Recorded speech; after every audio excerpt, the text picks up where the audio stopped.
Bonjour à tous et bienvenue en Sardaigne où nous testons aujourd'hui les nouvelles Honda Africa Twin 1100 version Aventure Sport et version standard. Alors comme vous pouvez le voir, il y a des grandes différences entre les deux modèles. Alors c'est pas seulement la couleur, une rouge et une tricolore ici, et la poussière qui recouvre celle-ci et pas l'autre, non c'est pas ça. Et bien sûr ça va être l'équipement qui va les caractériser et leur positionnement en fait dans la gamme Honda. On va commencer par l'Aventure Sport en fait, puisque c'est elle qui cumule le plus de nouveautés. Alors déjà, entre les deux machines, par rapport au précédent millésime, l'Aventure Sport emmenait plus d'essence, un réservoir de 24,8 litres. Il y avait des suspensions avec un plus fort débattement, c'était une moto beaucoup plus haute. Alors Honda a résolu le problème de cette accessibilité physique à la moto. Il a mis les deux modèles au même niveau, à savoir il a rabaissé en fait l'Aventure Sport. Donc on a deux motos très accessibles avec en plus des selles qui sont très étroites et qui donc permettent d'enjamber la moto très facilement. On est sur une hauteur de selle de 850 mm en standard. Et la moto paraît très très fine. Vraiment, une fois qu'on est dessus, on est très surpris de pouvoir la manœuvrer au sol très facilement. Elle a des très bons appuis au sol. C'est vraiment, vous voyez, même là, elle est sur le côté et pourtant, je touche encore. Donc, bon, on a une moto très étroite, c'est quand même très agréable. Alors évidemment, ça c'était par rapport à l'ancien millésime, donc c'est déjà une différence. Le nouveau millésime de l'Africa Twin, donc l'Africa Twin 1100, a une nouvelle bulle réglable en hauteur. Ça c'est plutôt pas mal pour les longs voyages. Ça coulisse sur 60 mm. Des nouveaux feux d'éclairage en virage. Elle conserve la boucle arrière avec le support valise, les poignées passagers, le porte-paquet. Si on passe sur la version standard, là étonnamment, elle paraît beaucoup plus dépouillée, et elle l'est, car vous n'avez plus de bulle, même c'est vraiment un saut de vent. On n'a plus la bulle qui équipait avant le précédent millésime. On n'a évidemment pas les feux d'éclairage sur l'angle, et surtout on n'a plus la boucle arrière avec les supports valises et la poignée passager, le porte-paquet. Et ça, c'est vraiment ce positionnement qui va conditionner en fait la voie de ces deux machines. Honda propose la version standard pour du off-road davantage, ce qui est un peu étonnant, et propose son Aventure Sport comme une grande voyageuse avec en point de mire, vous l'aurez compris, la chef de file du segment, c'est-à-dire la BMW R1250 GS. Alors, c'est un choix un peu particulier selon moi, mais on y reviendra. Ces modèles 1100 ont aussi une mécanique qui a été entièrement revue, avec à la clé un gain de poids sur la mécanique et quelques chevaux en plus. 7, on passe à 100 chevaux au total, et également un peu plus de couple, et un poids global des motos qui passe à 226 kg pour la version standard, donc avec une perte de poids pour chacune de 5 kg. Donc ça c'est pas mal. Ces deux machines vont progresser en électronique également avec l'adoption d'une centrale inertielle. C'est assez courant maintenant sur la plupart des modèles, et ça va aider les différentes assistances à communiquer entre elles et à agir au mieux en fonction du positionnement de la moto, que ce soit au freinage, à l'accélération, en courbe. Donc il y a pas mal de choses qui interfèrent ensemble, notamment l'ABS et le contrôle de traction évidemment. Et puis, point notable, cette centrale inertielle elle est surtout pensée pour les suspensions pilotées qui peuvent équiper l'Aventure Sport. On ne peut pas l'avoir sur l'Africa Twin. C'est donc dédié au modèle haut de gamme d'Africa Twin 1100. Alors on reviendra sur le fonctionnement de ces suspensions, puisque la version standard a des éléments Showa haut de gamme qui sont entièrement paramétrables évidemment. Et également, les deux Africa Twin reçoivent une transmission qui peut être soit en boîte mécanique, soit en boîte DCT. Je vais d'abord vous parler de ce que je pense de l'Aventure Sport, une moto qui évolue plutôt pas mal, avec toujours une sensation de maîtrise du train avant incroyable, une prise en main aussi qui est très évidente. Ça abolit un petit peu les vols de la physique à chaque fois qu'on monte dessus. On n'a pas l'impression qu'il y ait autant de poids, qu'il y ait autant de volume à transporter. La moto est très équilibrée. C'est vraiment très agréable. On est très bien assis dessus. La selle est vraiment, pour moi, très bien dessinée, même si elle n'est pas épaisse. Certains en ont fait la réflexion. Moi, je trouve que ça ne gêne vraiment pas. D'autant plus que cette version avec les suspensions pilotées s'avère très souple, même en chargeant la précharge, en fermant l'hydraulique, ça reste quand même très souple. Il manque un mode dynamique sur cette machine, très clairement.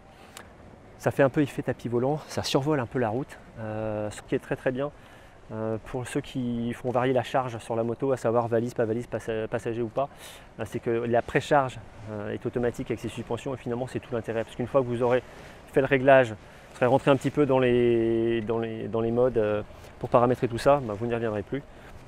Pour moi, la suspension électronique n'est pas forcément indispensable, mais elle peut être utile pour ce type d'utilisation. Le freinage est plutôt puissant, plutôt endurant, même si encore une fois, l'effet suspension pilotée et électronique fait que parfois on a l'impression de manquer de mordant.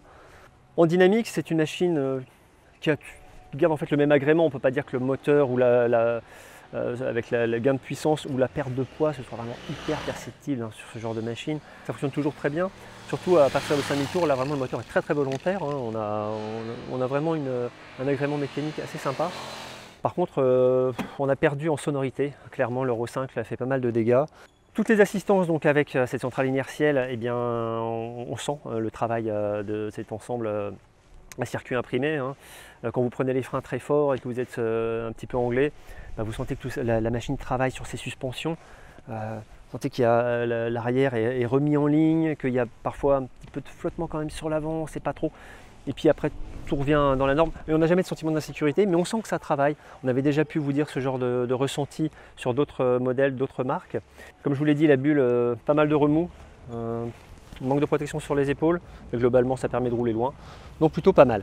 Un peu de tout terrain avec, c'est une moto qui passe très bien hein, forcément, toujours ce train avant, les deux machines, hein. On reviendra quand même sur ce point sur la version standard, mais on emmène vraiment facilement une machine de ce gabarit et ça c'est vraiment la force du modèle Honda. Hein, l'Africa Twin dans sa version 1100, elle ne change pas à ce niveau-là, c'est toujours aussi bien.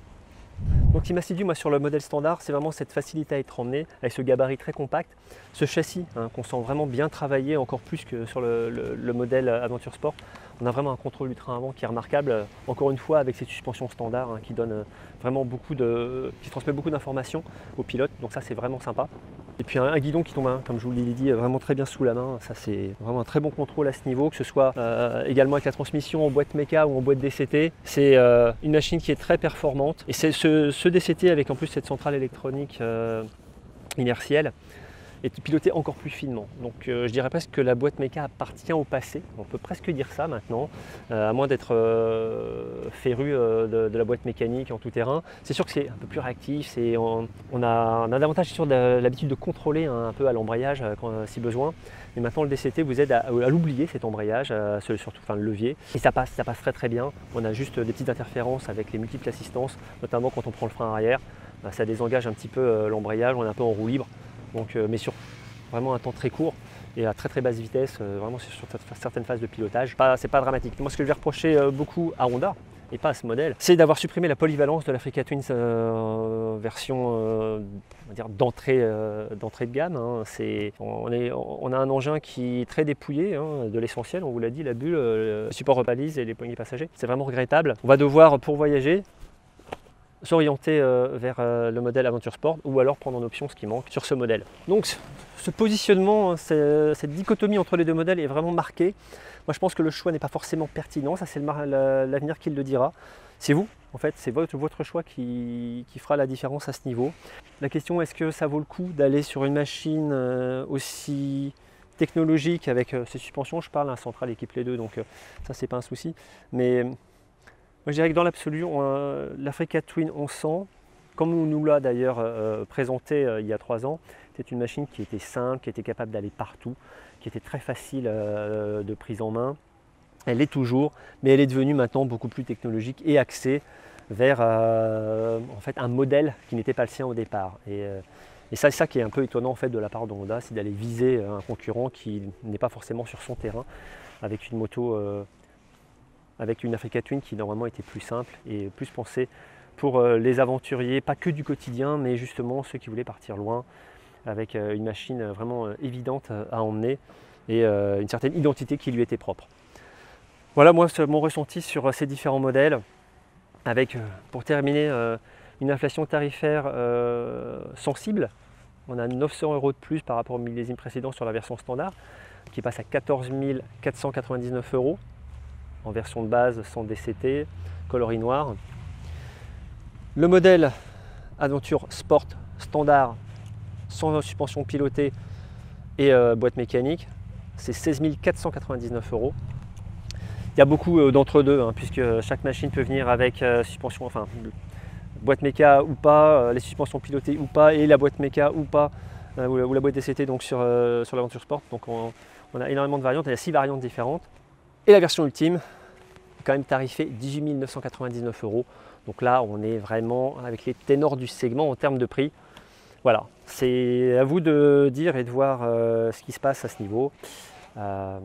Donc pour moi, mon choix est fait, hein, c'est plus la version standard qui privilégie vraiment l'idée de l'Africa Twin au départ. Elle perd évidemment de l'équipement, hein, je ne vais pas revenir là-dessus une nouvelle fois, mais sa fourche standard est très bien, son gabarit plus compact me va très bien aussi, plus de 18 litres, c'est largement suffisant pour aller loin. Et puis je privilégie en fait la facilité à être emmené plutôt que l'autonomie. Donc voilà, pour moi, après boîte méca, boîte DCT, c'est un choix plus personnel. Le DCT me paraît plus polyvalent. Donc Africa Twin standard et peut-être avec boîte DCT pour encore plus de polyvalence. On vous en dit bien davantage online sur le site lerepaire-des-motards.com. N'oubliez pas de vous abonner à la chaîne YouTube et moi je vous retrouve très bientôt pour un nouvel essai. Merci.